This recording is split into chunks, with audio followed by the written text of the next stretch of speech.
The African, Caribbean, and Pacific Group of States convened at their Brussels-based Secretariat to foster a strategy in support of the private sector across the ACP regions. Over 100 international leaders, experts, and representatives met to address the state of the private sector in the ACP countries.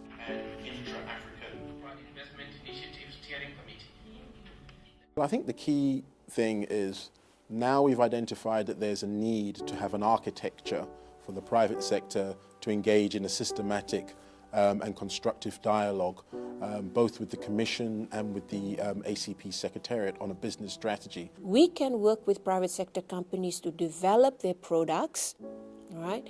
But if the product cannot leave their country to go to the next country, everything is sort of, done in vain in this regard. Sport is one of those areas where, when you talk about private sector and you talk about natural resources, in our part of the world, for a number of countries, the only real resource they have are their people.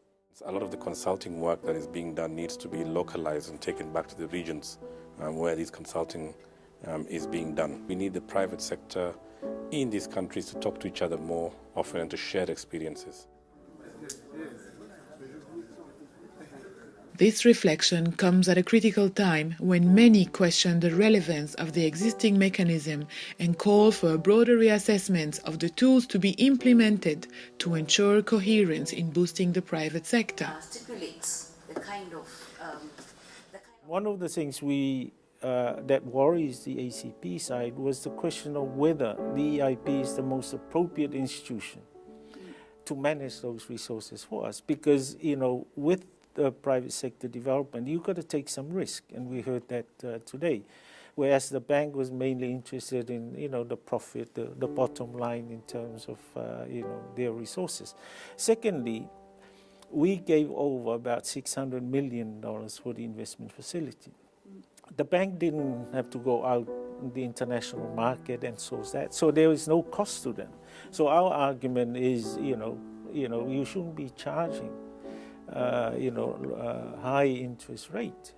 Interest rate subsidy is provided for also in the agreement. So going forward, we also need to look at coherence of the various financial instruments that are available to the ACP. What has happened in the past is that we're stuck in this sort of donor-recipient mentality, and I think we need to get ourselves out of there. The important things about this is that I think it's about time we stop talking and trying to act on this.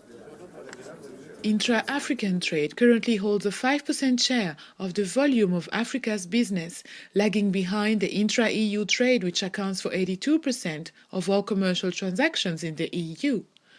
But the gap is narrowing down as intra-African business is picking up, growing at an annual rate of 25 to 35%. A lot of countries in our regions that have now discovered hydrocarbons, have discovered oil, and there is a need for a far more concerted and strategic approach of the private sector, because a lot of the companies that are discovering oil are big Western multinationals. So we need to find a formula also to involve local private sector in some of these new opportunities that are presented themselves. When we look at private sector development in ACP countries, there are a number of areas or issues that are best undertaken at the all ACP level. And then obviously there are areas where a regional approach makes sense at the regional level, given the diversity of requirements and needs in some of our region. I mean, obviously the Pacific is small. Our private sector are not as developed as, for example, in Africa. So we have to recognize that. As is the case with many developing countries, access to financing, stringent laws and regulations around public procurement stand as bottlenecks in doing business across ACP countries.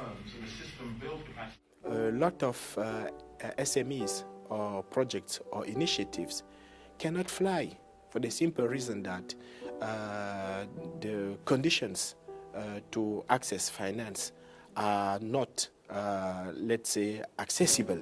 And in that regard, transparency is of the essence, but at the same time, capacity building to ensure that these SMEs can present bankable projects is taking place. Private sector funding all these past years have been directed through government agencies, and government are responsible for finalizing or to remove these technical barriers. But as you can see, has been going on that slow trend. Let's have a strategy which basically says we are going to invest in our partners, we are going to grow our partners, and we are going to grow with our partners on the ground. And we think that that is a game changer as far as the way that development is done, because there's a political economy about how you engage with the private sector, about how development partners engage with bilateral partners as well as economic groupings.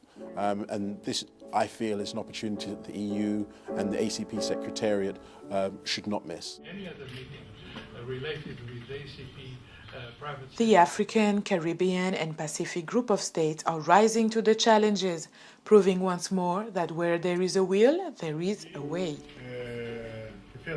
We should engage in 6 regional consultations with the private sector to allow them to come forward with concrete ideas and how those will fit in to this overall picture. We need to look at ourselves in terms of how we can leverage our numbers to perhaps exert, influence at the political level.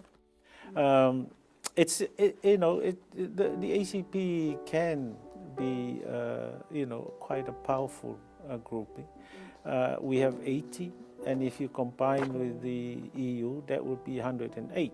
So it's quite a strong. It is just the beginning of another journey that will take us to negotiate with the EU partner the elements of their private sector assistance to ACP countries.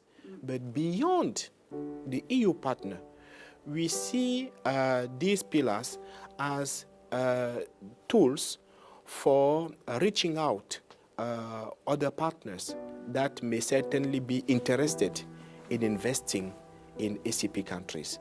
And I think from today's exercise, I am very confident that we can open a new era in the private sector development of ACP countries and regions. This first meeting successfully concluded with the adoption of a clear roadmap of immediate actions to be discussed at the next session of the ACP Council of Ministers.